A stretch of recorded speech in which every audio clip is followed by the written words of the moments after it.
أهلا بيكم في فيديو جديد من فيديوهات الفورمة. فيديو النهاردة هتكلم فيه عن أسطورة من أساطير العصر الذهبي.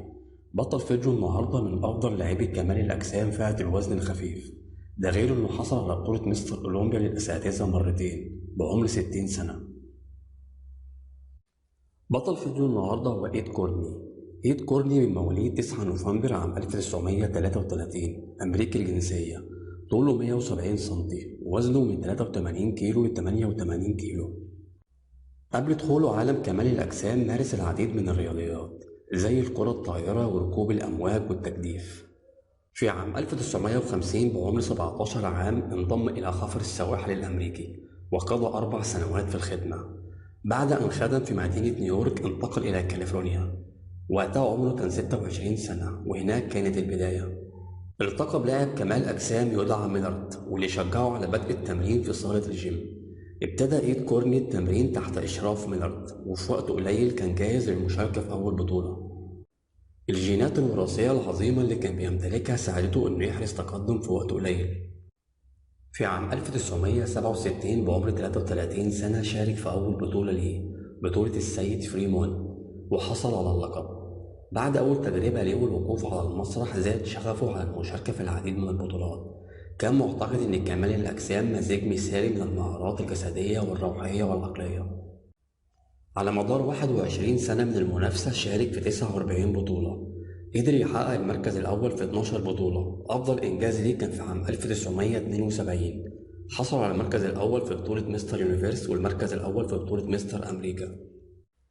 في عام 1971 البطل العراقي عباس الهنداوي كان مشارك في بطولة سيد الكون الفئة المتوسطة، حصل وقتها على المركز الرابع. إيد كورني حصل على المركز الثالث، والمركز الثاني حصل عليه لاعب تركي اسمه أحمد، والمركز الأول حصل عليه ألبرت باكلز. إنجازات إيد كورني خلته واحد من أعظم لاعبي العصر الذهبي. كان ملك التغيرات العضلية، كان محبوب جدا من قبل الجماهير. عرضه على المسرح كان مميز، كان بيعرف ازاي يظهر كماليات جسمه للحكام والجمهور، وده للأسف مش موجود عند لاعبين العصر الحالي. إيد كورني ظهر في فيلم ضخ الحديد بصفته واحد من عظماء كمال الأجسام. ليه فيديو شهير مع أرنولد أثناء تمرينهم تمرين الإسكوات بكثافة عالية، وأرنولد بيطلب منه المزيد من التكرارات. على مستوى مشاركته في مستر أولمبيا في عام 1975 حصل على المركز الثاني في فئة الوزن الخفيف.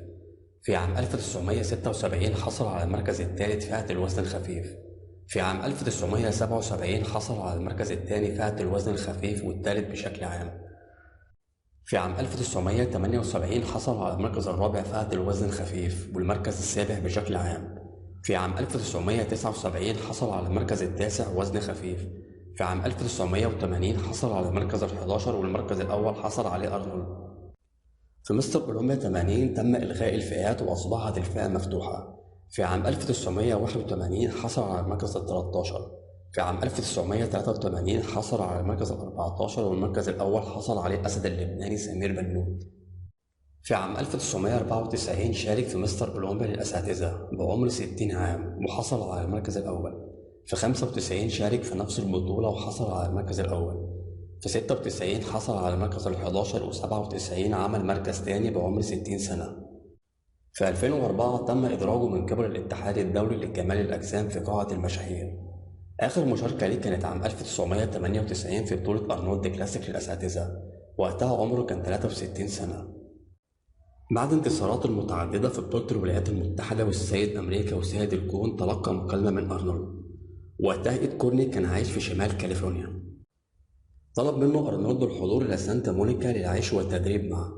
في اليوم التاني سافر إيد كورني إلى أرنولد، تدرب معه. وقتها أرنولد خلاه ينافس في أول مسابقة ليه في مستر أولمبيا عام 1975. إيد كورني دايما يذكر تجربته في رولد الجيم، كان دايما يقول ما زلت أتذكرها كما لو كانت بالأمس. هناك أشياء معينة تبرز في ذهني، أقصى قدر من التدريب المكثف والتركيز الكلي. لا زلت أسمع أصوات خشخشة الأوزان وإعادة رفعها ممزوجة بضجيج من المجهود البدني ورائحة العرق. في عام 1999 أصيب بنوبة قلبية أثناء عمل عملية جراحية في الكتف، بعدها أصيب بسكتتين في الدماغ. برغم الأزمات الصحية اللي تعرض ليها واصل التدريب ورفع الأوزان. في عام 2018 عانى من تمدد الأوعية الدموية في الدماغ، وتوفى في 1 يناير عام 2019 بعمر 85 عام.